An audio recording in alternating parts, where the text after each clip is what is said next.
Brian, what do you take away from those results? I mean, this is a company that once had VMware. Broadcom's about to get it. I mean, very much a part of the nuts and bolts of the IT ecosystem.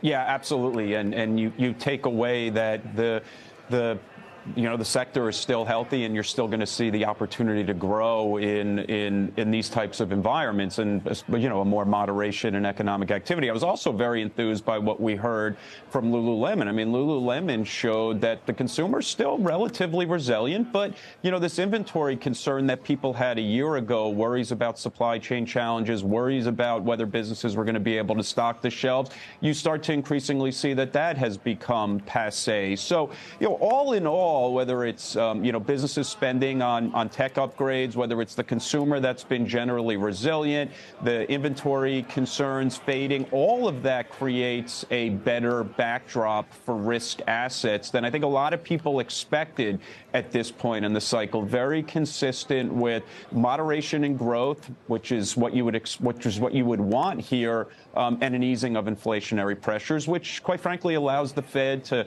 back off the tightening stance, which we know typically creates a nice environment for risk assets over the next couple of years. Yeah, Mike, I mean, Lululemon has just turned positive. It's now up 1%.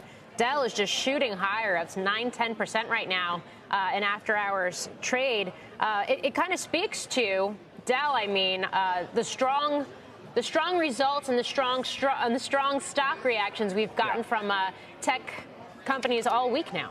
It has been a little bit of an emerging trend for sure. I mean, Dell, of course, is one of those, older companies, trades very cheap, wasn't really priced as, a big grower. And I noticed, in their earnings press release, all they're doing is lots of bullet points highlighting partnerships with NVIDIA and, the fact that they are a significant participant in this new AI build out. So you can see why people reach for it.